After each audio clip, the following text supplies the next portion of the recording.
Hello everybody, this is CJ Wiley with more adventures on the road. I'm leaving Florence, South Carolina. I've been down here for a couple days giving some lessons, and judging by the response, I may be coming back here in about 12 days to work with, like, they say maybe 10 people, so we'll see how that goes. I got to go to Jacksonville, North Carolina, get some stuff done, and then Charleston, South Carolina, on Friday through Wednesday to take on a pretty heavy lesson schedule. So I will be there until Wednesday, and then I may go back through Florence, but I'm going to stay around here on the East Coast for a little while.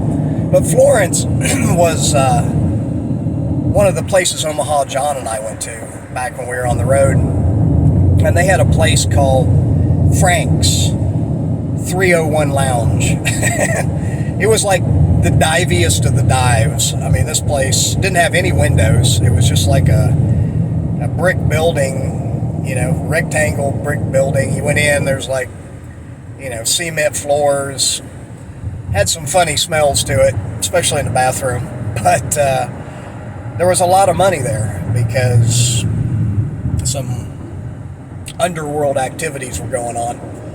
And I found out there how difficult it was to win against the chemical players. And there were two players there, and they both played really well. Randy Brown and Chuck. I can't remember his last name. I can visualize his face. I ended up playing both of them.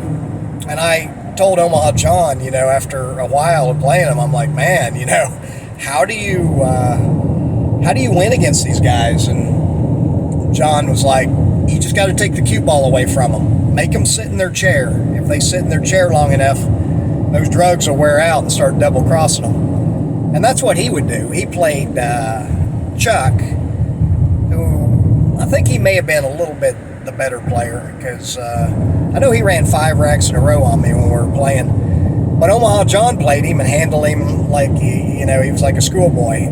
But John slowed everything down, and he played really precise anyway, and just never made any mistakes.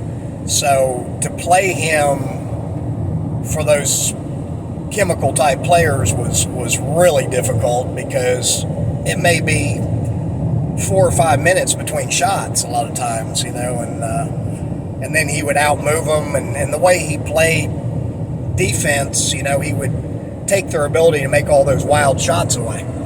Because, if you've ever played somebody that gets their chemistry right, they'll make all kinds of outlandish shots. And that's what they were doing to me. So I ended up playing them more than once. And I think the first time I broke even with that Randy Brown. And then the second time I was more prepared and I beat him. But again, I had to change my game, because his shot making was so good, and he was fearless. And those guys are playing for something more valuable than money to them. They're playing for their next high, which is a driving force. I'm glad I never got into that. But again, I played a lot of those type players. Another one that was well known was Fat Randy from Tulsa. He would talk like this: you guys come to Tulsa and I play you on the bar track. And he was hilarious, but he never would play me for some reason. He played everybody else. I think he beat Mike Siegel one time on a bar table and then offered him the 8, and Siegel left and didn't want any of it. I think it was Siegel or Larry Hubbard. They traveled together. But Randy was another one that just would hit these unreal gears. He's like run 10 racks in a row on you at any time, and just make shots. He's the one that showed me how to make, like, if you've got a shot where the object ball's frozen on the rail and you're not straight across from it, but like cross side, like on the center diamond, you've got a little bit of an angle. But he could cut that in, like throw it in with outside English, where, like, if I'm trying to make that shot, I'll use inside English, and I'll hit the rail slightly first, and the inside will kick it towards the ball, and it'll make it slide right down the rail. but he used outside. And I asked him, I said, how in the world do you do that? I said, I can't, it doesn't fit my eye. And he said, oh, well, CJ, he says, you got to pretend like the rail isn't there. Just pretend like the rail isn't there. Just shoot in like the rail isn't there. And I was like, okay. So I got up and I just, imagined that the rail wasn't there and just concentrated on the ball. And sure enough, that was the secret. So you'll find in this game there's always techniques and secrets. But my main forte to beat all those type players was I could just wear them out, because the way that I play, I've learned to go down on the ball where it doesn't put any stress on my back or my neck. I'm doing it all using my hips. Now, if you don't know how to stand properly, you can't do it. But if you understand that, and that's what I teach, you can play without putting any stress on your neck or back. I remember I was teaching a guy last year up in North Carolina, Mickey, and he had not played for a while, and he was getting back into it, but he told me, he said, man, if I go to the leagues, I'm okay for the first hour, but after about 2 or 3 hours, he says, my neck starts hurting. And I told him, I said, well, I'll help you fix that. I said, you see, you're standing more sideways instead of square to the shot, so when you go down, your neck is twisting on you, and it's pinching it, and it's not good for you to do that.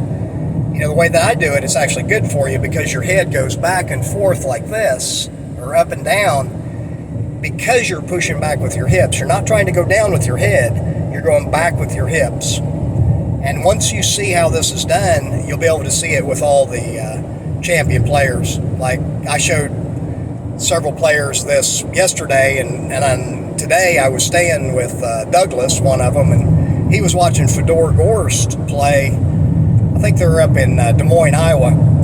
And he's watching, he says, man, he says, he does this exactly like you were saying. He pushes his hips back to go down on the shot. And I said, yeah. I said, they all do. I said, you just got to watch. I said, once you're familiar with how this works, you'll be able to see it. The saying is, we only recognize what we're familiar with. So what I do is make people familiar and show them how the champion players play like they play. And then pretty much immediately you'll be able to start looking with new eyes, and you'll be able to see what they're doing. Because without understanding it, it's just invisible. And that's just the way it is. It's true with pretty much everything in life. Until somebody steers you in to the knowledge and understanding of something, you just won't be able to see it. But anyway, this is CJ. I'm getting ready to go back to Jacksonville, North Carolina, and then hang out for a few days and go back down to Charleston, South Carolina. So if you want to know more about my stories or techniques, systems, and fundamentals, cjwiley.com. Until next time, this is CJ, over and out.